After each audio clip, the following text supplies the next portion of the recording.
Hello friends, this is Cara-Renee with B.Reborn Art and Healing, coming to you with my Sunday's Art of Truth project for Sunday, January the 15th, I believe. Yes, January the 15th.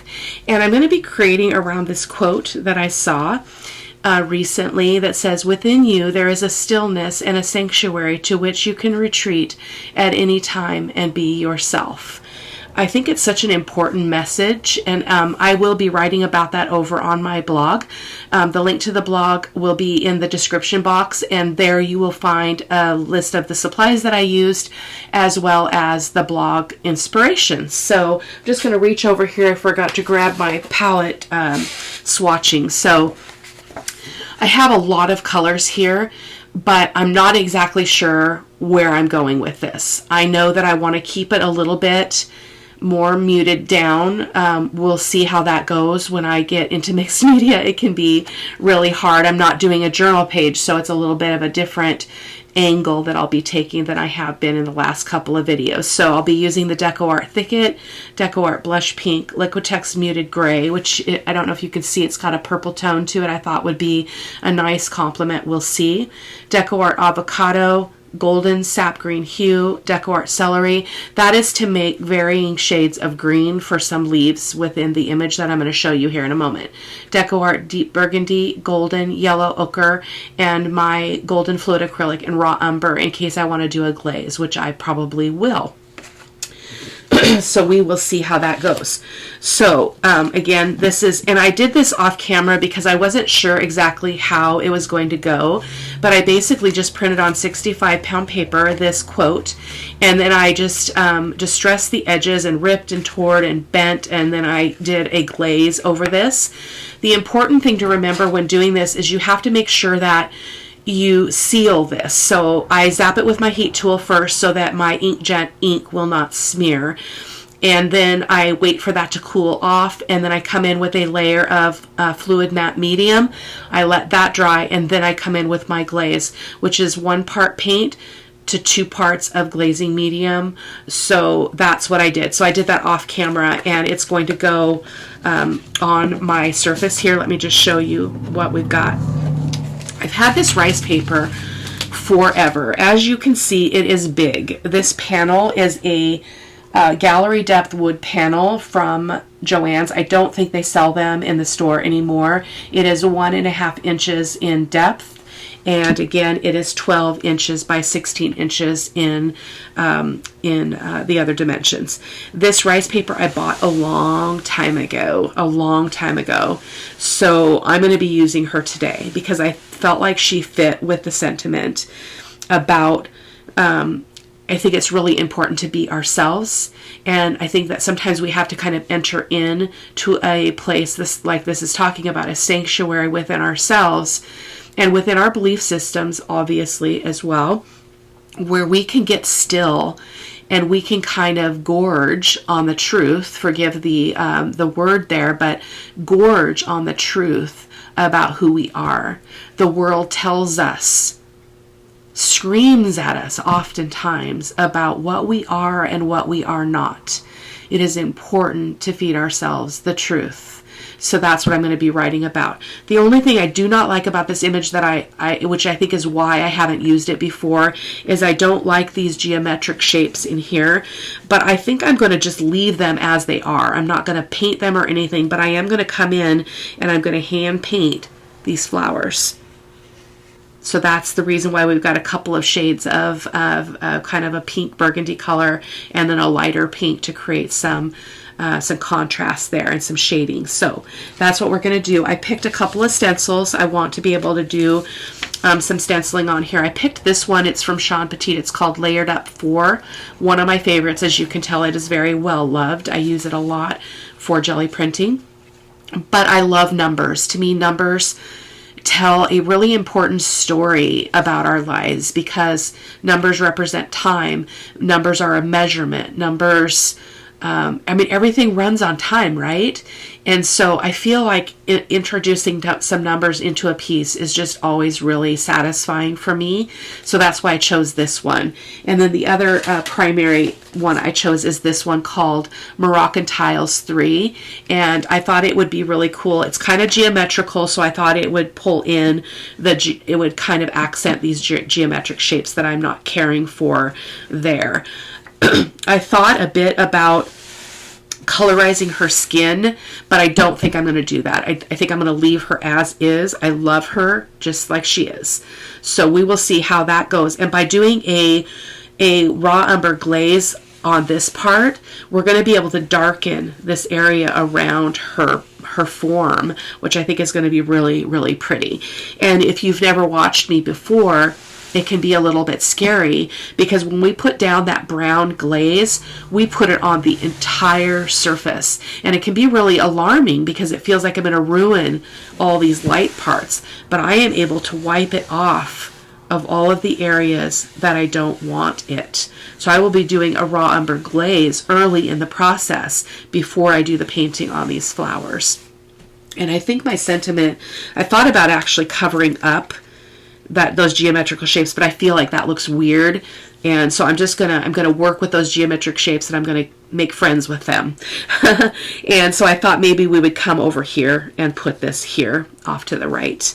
It could also go over here off to the left, but I like the idea that it's kind of behind her gaze to the right. So I think that's what we're going to do. I'm going to set that up on my shelf so it doesn't get wet or destroyed in any way. So now I'm going to go ahead and switch to the voiceover because, as I mentioned in every video where I do mixed media, it can go sideways. Sometimes I'll have to pause, grab a different supply. I do try to explain that when I do the voiceover, but it just saves a lot of time and frustration, and it keeps the video very linear and easier to follow. So let's get going. I'm going to start by adhering my rice paper to my board. The rice paper measures just slightly taller than the board, but I do take that extra off a little bit later on in the process. I am using my Liquitex Fluid Matte Medium to adhere my rice paper. I went kind of overboard putting this down, but I will be removing it, wasting a little bit there, but I do eventually start scooping it back into my bin. So I'm going to just turn the music on and let you watch this process.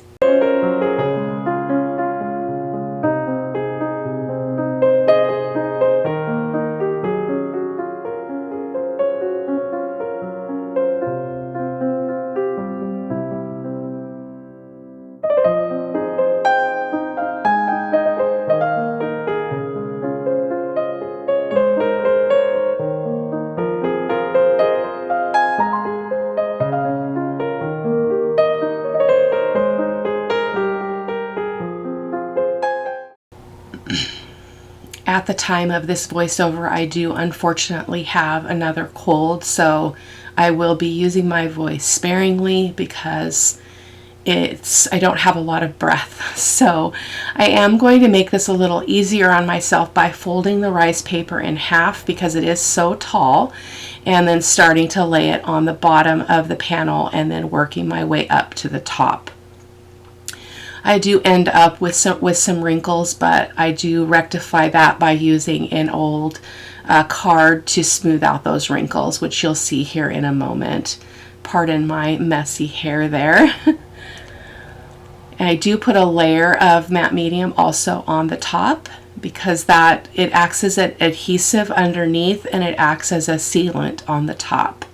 And there I am, just using that old fun card to smooth out those wrinkles, remembering there that really the best practice is to go from the inside out, because then you're pushing any of those air bubbles out to the outside of the substrate, and that works out a whole lot better. So again, just turning on the music for you.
And that's where I was pointing out, oh, I'm going to sand it now. So I'm just using a sand block and just getting off the most of that extra rice paper so that it's not hanging over that edge, because I do like a smooth edge on the sides of this panel. It is 1.5 inches deep. Really, really lovely.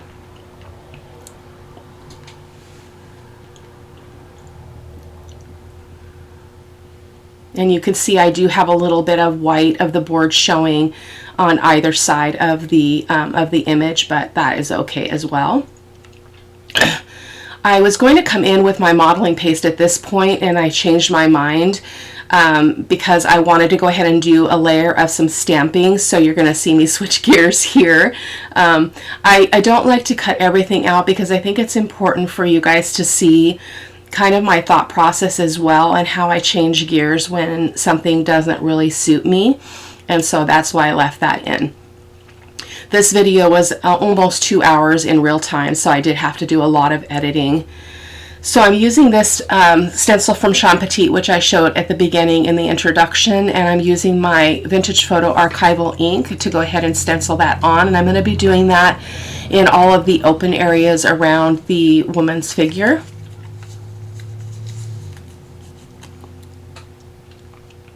A lot of it doesn't show in the end because we get so many layers going on, but as I've mentioned in mixed media before, you often don't know what's going to end up showing until the very end. And so it's just, it's part of the process steps for me. It's part of the creative flow. It's part of what leads me through the whole journey of creating a piece, is each of those steps that I choose to make and take plays a part in how I'm able to move through the creative process. So oftentimes people will ask, well, why do you put this stuff on if you're just going to cover it over? Well, that is part of why. It helps with the creative flow, and I love the surprise effect, not really knowing what's going to show in the end. So there's just a close-up of that stenciling. I wanted the numbers, and I referred to that in my introduction, so you already know why that was important to me. So now I'm going to go ahead and do the stenciling, and I'm using this can't remember off the top of my head what it was called. I apologize. It will be linked, but it's geometrical, so I thought it would fit with the geometric shapes that are in the flowers on her back, which I had mentioned that I didn't really care for, and thought originally about covering them over with the sentiment, but you'll see as we move along how I work around that. So just going to stencil here and there.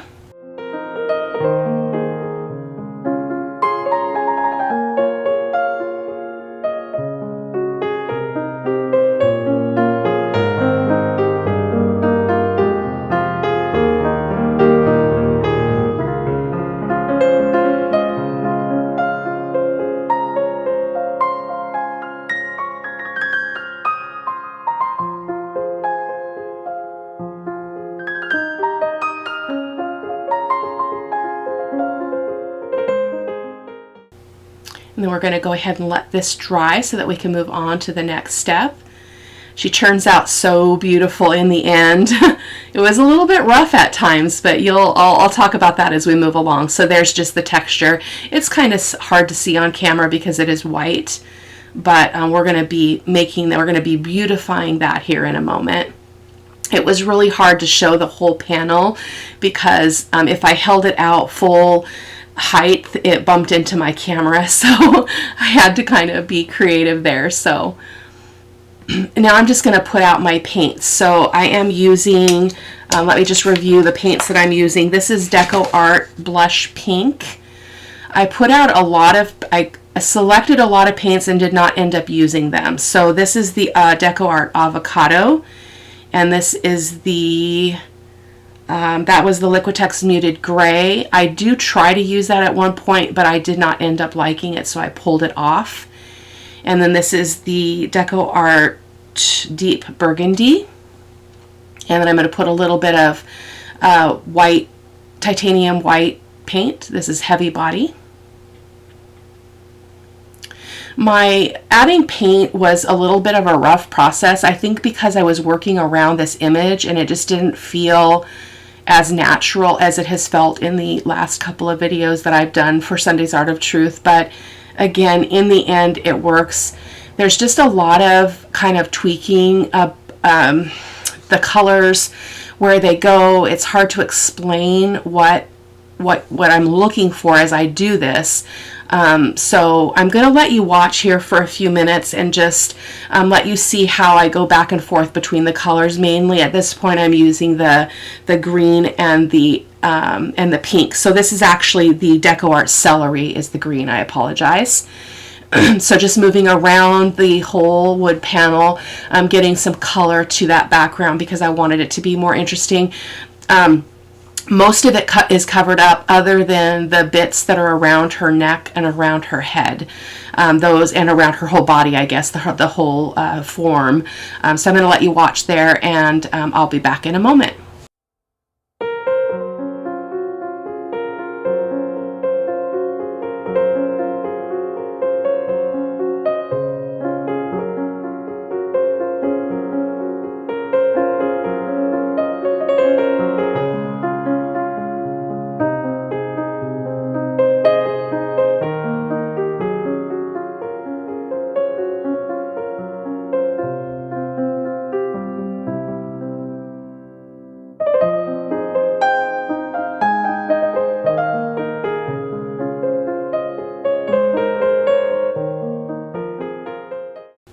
I found it a little difficult to move around that texture. I think in the future I would have maybe put this paint down first before I did the texture with the modeling paste, because it was a little bit rough.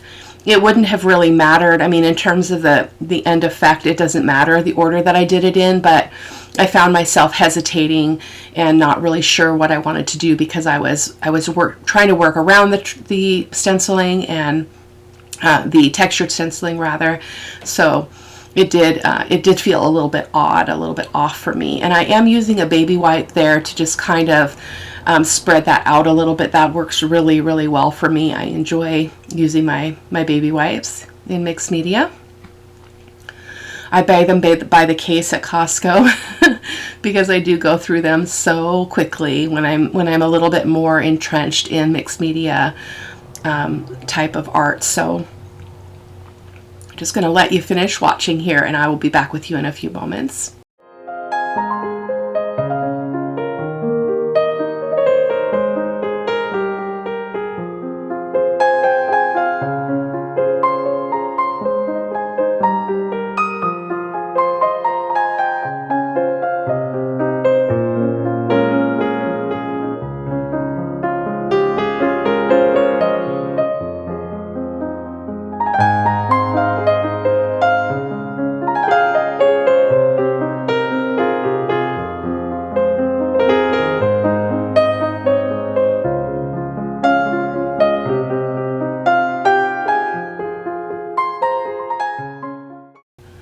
I'm hoping that you can notice that I am kind of using the green and the pink kind of in unison around the spread, because they did end up being the primary colors in terms of the base here.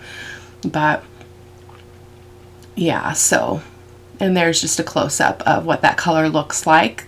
Really pretty muted for me, for my style, but I liked it.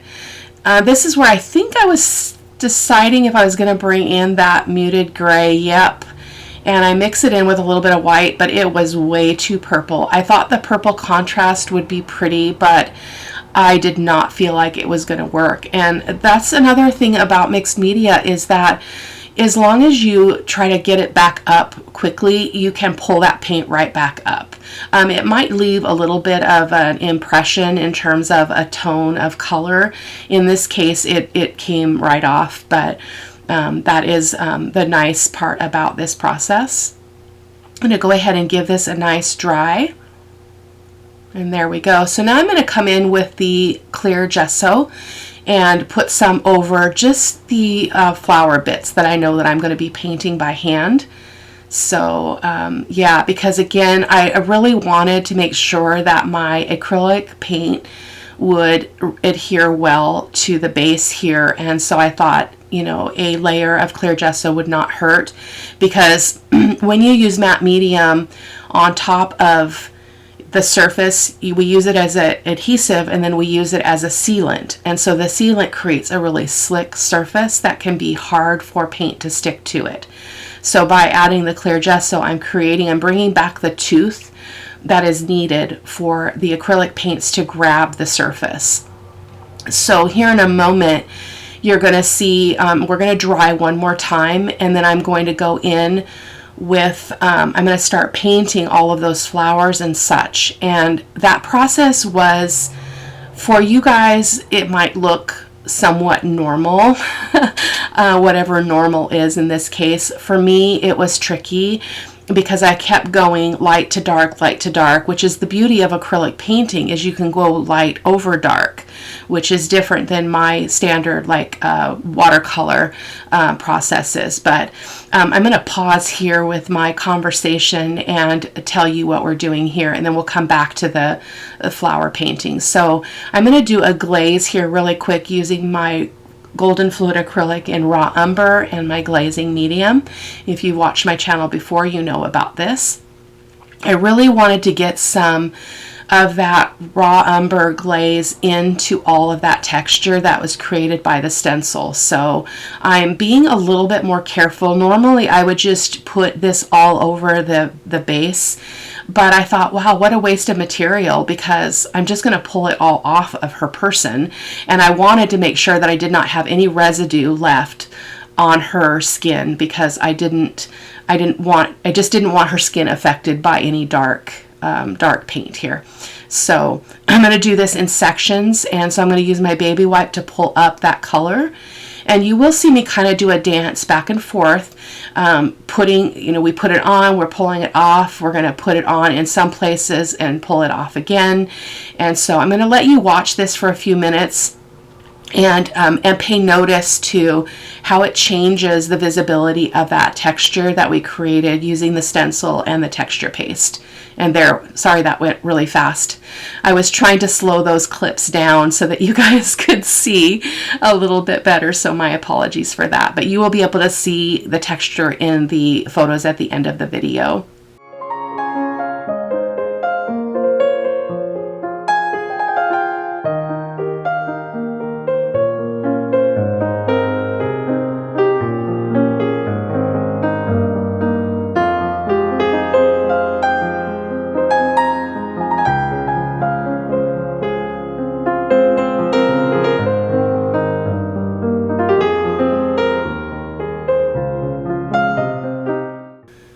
And there we go. So I was able to, you probably saw me taking the baby wipe over over her skin, just because some of it did go over the line there, and it comes right off, which is just a beautiful thing. I wanted a little bit more of a pop of that deep raw umber, so I'm using my acrylic ink. I'm being very careful with the ink because it does not wipe off of her skin as well as the glaze does. So I'm making sure that I'm controlling that a little bit more so that I don't get that ink somewhere where I don't want it, using my hand to kind of shield the splatters that might occur with spraying that with the water. So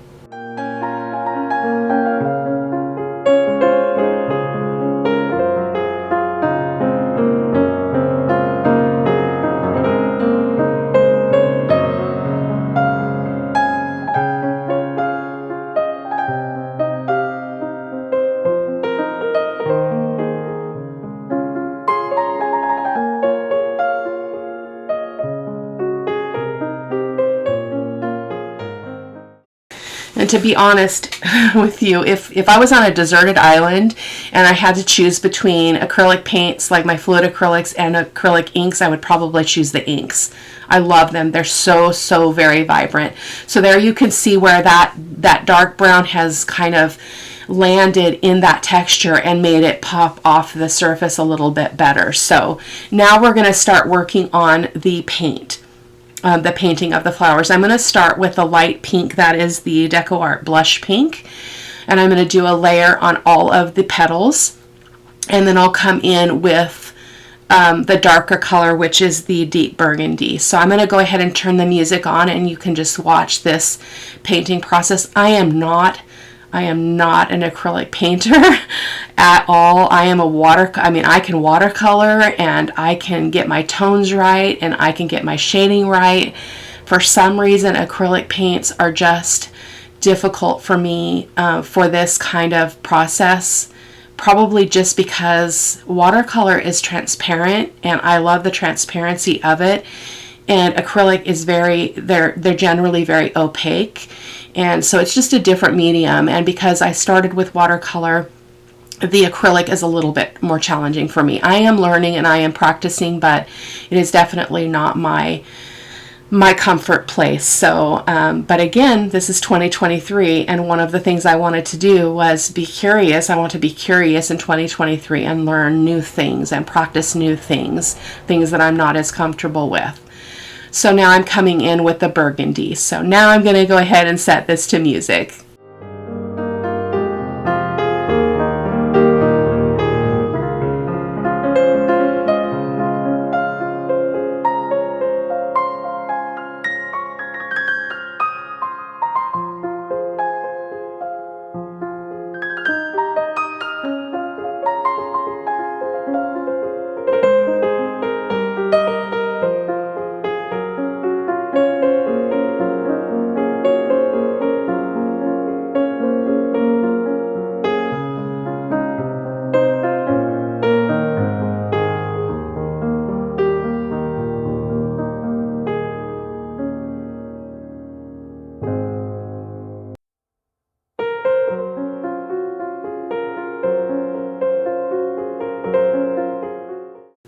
I think part of what I was struggling with here is that the flowers are so clustered together, and they are all the same flower, just turned in different directions.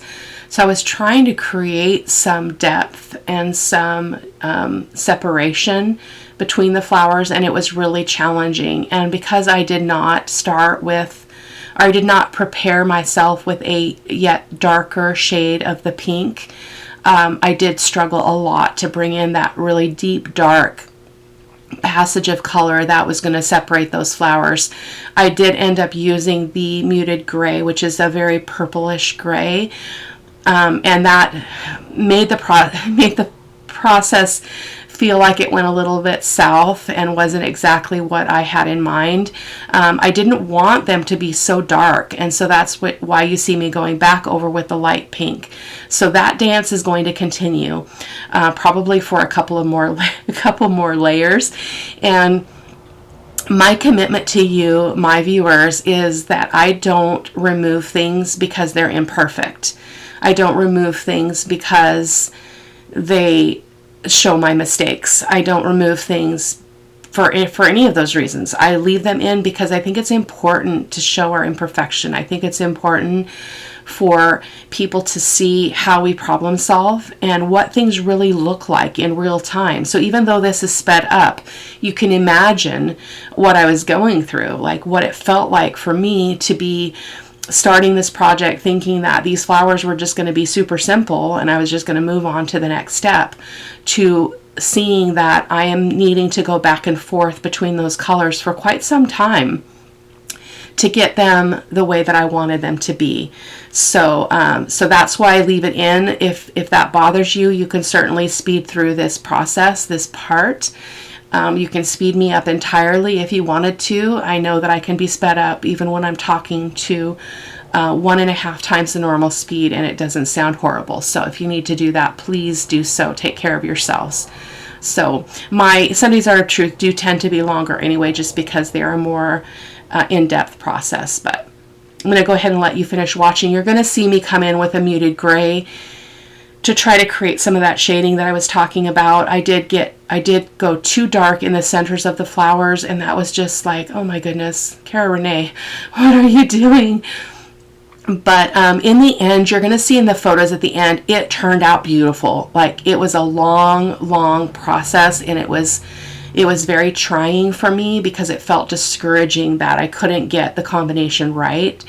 But in the end, the reward of the beauty of the end piece was by far worth it. So go ahead and listen to the music, guys.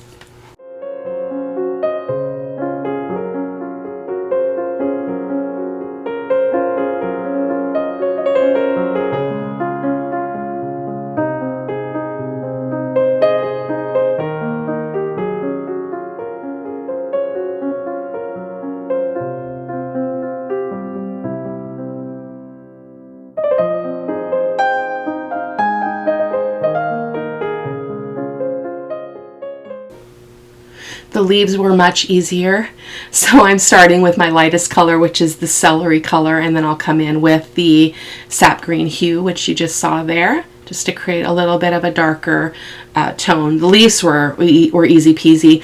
And a little secret, when I do a watercolor painting, I always do the leaves first because I like them the best.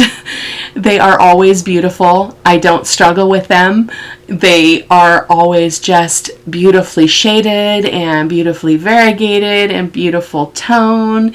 And so I love painting the leaves. I guess that's true in acrylic paint as well.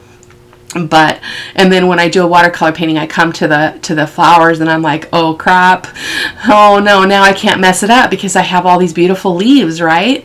So yeah, but I am still learning to watercolor paint. I cannot draw my own composition yet, so I usually will just get like a drawing off of Pinterest or something, and I just trace that onto my watercolor paper, and I practice because I'm still practicing how to create that depth and variation and tones and all of that stuff that is so important to any artwork looking three-dimensional and not looking flat. So maybe I'll do one on camera sometime. We'll see. That would be fun. I could do a time lapse of it. Haven't done any watercolor painting in a while though. I would need to get warmed up. So now I'm coming back in I'm coming into those little flowers that I hadn't caught the first time around, just with that light pink. And to be honest, when I'm done, the flowers look actually more like this than they do as we move through adding more darker colors. So I do come back to a good balance in the end for the tones in the flowers, at least the best that I can do at my skill level.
I don't know if you can see what's happening there, but that dark is really almost taking over.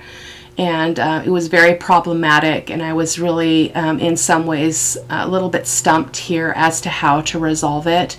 Again, it does work out in the end, but boy, that was not a good color. It was way too dark to be using to create my, my shadows and darker passages of color there. but it works out in the end, I promise.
Just really working hard here to bring back that light. You can see how dark the petals got with that last application of color. Just really struggled with this. Really struggled.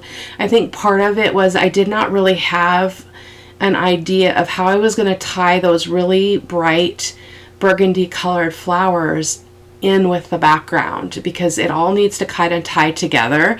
Again, it does work out in the end, but at this point I didn't have that in my vision, and so it made it hard for me to evaluate the color, the ending color that I really wanted, and the tones that I really wanted to have remain in these flowers. So that made it really challenging for me. And again, I'm not an acrylic painter, so there's just a close-up. It's just really dark, really blackish looking. Didn't like it, but I encourage you to just go ahead and watch to the end, because it's going to be fine.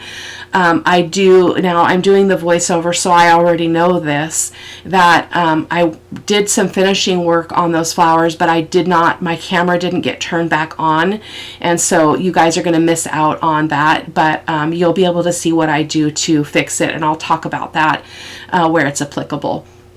So I am coming around on the base here on that texture with the sap green hue, and just pulling out the green and really highlighting a lot of that that color and that texture with the green paint. Just trying to get it in around her skin there without getting it on her skin, which was challenging. And I am able to pull it all together just because I don't want this video to run out on me while I'm chatting, doing the voiceover. The way that I'm able to rectify this is I did come in with some of the burgundy paint on this texture as well, and that really solidified the process and made everything go together very well. And so again, you will see that in the photos at the end of the video if you'll just hold on and watch to that point. This was not my best day. This was not my best process video, because again, I was doing something that I normally don't do, and that is always a risk, and to do it on camera is even riskier. So just gave that a good dry there. I'm hoping that the glitch that I'm seeing on my side is not glitching on your side. Oh, I guess I did come in with the burgundy on camera. Some of the finessing I did do once I turned the camera off, and then did not turn it back on to finish, so my apologies in terms of I didn't get the sentiment on camera, but it was just simply gluing it on with some Fabri-Tac, so not too much of a miss there.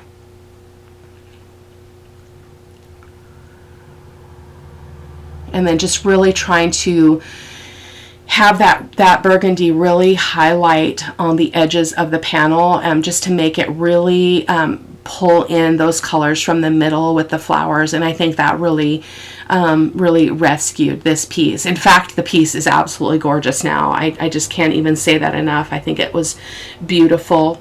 And I do also I had mentioned that I wasn't going to colorize her skin at all. I wasn't going to do anything with her hair. But in the end, I started doing some shading around her body and around her head, and it looked really cut and pasted, and I didn't like that. So so here it's looking better on those flowers. Maybe I did have the camera on at this point, but my apologies, you guys. When I was creating this, I wasn't feeling well, and again, I don't know if I mentioned that, but I am sick yet again.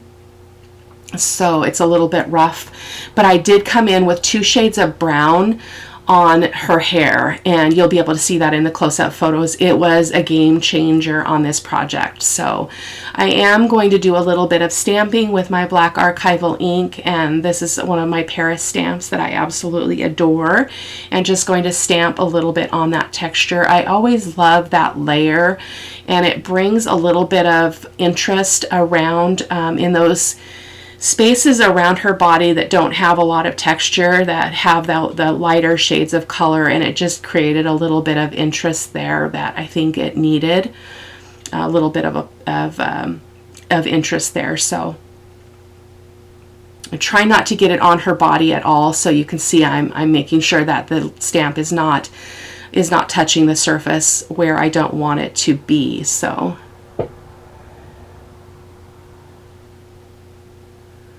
but it needed that. It was beautiful. And then here's where I come in with my charcoal pencil, because I do want to make sure that we have some shading around her form here, but I am not a big fan of the charcoal pencil. My artist friend Sean Petit, she swears by it and by the Stabilo All pencil that is a water reactive black pencil.